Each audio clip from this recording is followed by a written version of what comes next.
We're going to have part B over here because there was an outage, and we're just going to continue where we left off.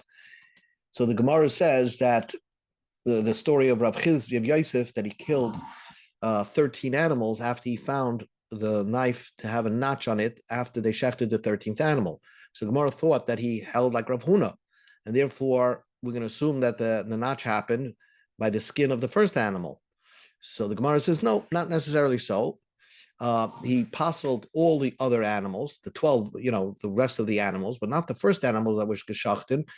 And they're going to, the reason why they puzzled the other animals is because Rav Chizda held that it's not that the skin of the animal that made the pegam, it is the bone. After you completed the shechita of the first animal, you shechting the back of the neck of the first animals, the bone of the back of the neck of the first animal, that is causing the notch, and that puzzled the shechita of the rest of the animals. The truth is, we always must hold like Rav Huna. The Ikar of Chizda, if he held like Rav Chizda, you could even kasher all the animals. You always say it wasn't the or that did it, the skin of the first animal, but it was the bone of the first animal. So maybe say it the same way. It wasn't the skin of the first animal, it was the bone of the last animal. So all the animals are kosher. Maybe it became possible notched on the last animal, and that's how it became possible. So, okay, fine. So most likely, even if you want to say that Rav Yosef, the question was, the story was, have over the Torah of Rav Yosef. So the Gemara says like this: Amalei Rav Acha ben Rav Ashi Rav Kahana matzrich b'dikusa ben kol chada v'chada. When you shecht an animal, he required you to check the knife after you shecht the first animal. Check the knife. Check. That's the halacha. Come on, who does Rav Kahana go like? Rav Huna, like Rav Huna. That therefore we can assume that if you don't check the knife, we're going to assume that a nick will happen on the skin of the animal. So if you don't check the knife, you're automatically going to puzzle all the animals. Says the Gemara, "Lemisal kamaisa." So then, why would he require you to do bedika on the knife to kasher the rest of the animals? He should require you to do bedika just to check to see if the first one was kosher. Because if it's going to have a niche on it, we're going to say the first one is going to be puzzle because the notch happened because of the skin of the animal.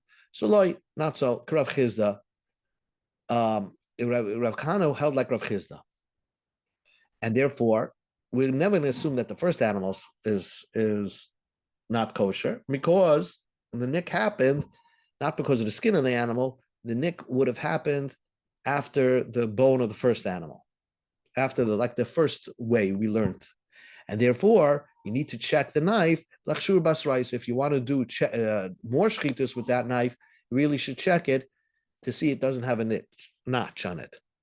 If that's the case, whenever you shecht an animal and you want to shecht another animal, you should run to a chacham to check the knife. Why do we say that the sheichet, we rely on the sheichet to shecht the knife? And we're going to learn that you really technically should show it to a chacham. So the Gemara says, we trust the sheichet. If he checks it and says it was okay, fine. But that's what the halacha is. He shecht an animal, check the knife. So why do we, by every shechita, before you start the day shechting, why do you have to show the knife to a chacham? You should rely on the sheichet. He tells you it's a kosher knife, so then that should be enough. And says Gemara, you're right. To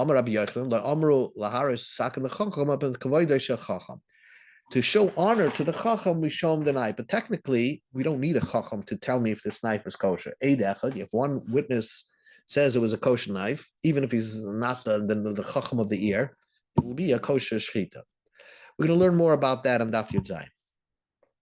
Now the Gemara talks about another topic. Where we find this common statement of the Rabbanim, what's the source? we put the halacha, we put the everything on its presumptive status. We kept saying the animal is presumptive to be non-kosher because it has Eva Menachai. So a live animal is always something you can't eat. How do you know that idea? Amar Shmuel Bar Narkumeni Amar Yosin and Nusan Amakra. Rav Yonason said there's a pasuk says, "V'yatza Kohen in Abayis al Pesach Abayis V'zikir Abayis Shivas Yamim." The Kohen finds a nega in a house, and as he's leaving, he's going to have to leave and then say the house is tamei, right? So how do you know? And so he saw the nega; it looks good, it looks tamei. So as he's leaving, he could declare the house tamei. How could you guarantee that the house is still tamei? Maybe as he's leaving, the nega shrunk. So could we presume that it's tamei just because he saw it 30 seconds before he left the house that it had the size of a nega?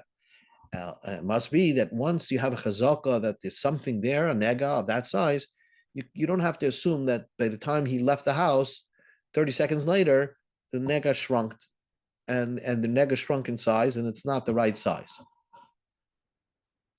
And therefore, the house will remain tamei, because that's what the Torah says, that the Kohen can declare that the house is tamei. Ask if law, Rabbi Achamad Yaakov, Dilma, maybe, how do you know that the Kohen turned his back and walked outside? So he doesn't know for sure that the nega still remained that size. Maybe the Torah is talking about he saw the nega the entire time until he left the house because he walked out backwards. Walking out backwards, what's wrong with that? Abaye says that's something wrong. Walking out with backwards, that's not called walking out. The Torah says v'yatza kayit. He walks out, so it means he turns around and walks out. So it must be the Torah is talking about he's not looking at the nega as he's leaving the house. Another question. Not always can you, let's say the nega is behind the door of the house. So even if he's walking out backwards, if the nega is behind the door of the house, you will never be able to see it because the door is blocking. So it must be you're relying on chasacha. Maybe the Torah is saying you walk out backwards. The door is blocking the nega because it's behind the door. So you make a window in the door. You drill a hole in the door so you can always watch the nega as you leave the house. That's not true. You're not allowed to drill a hole in the wall.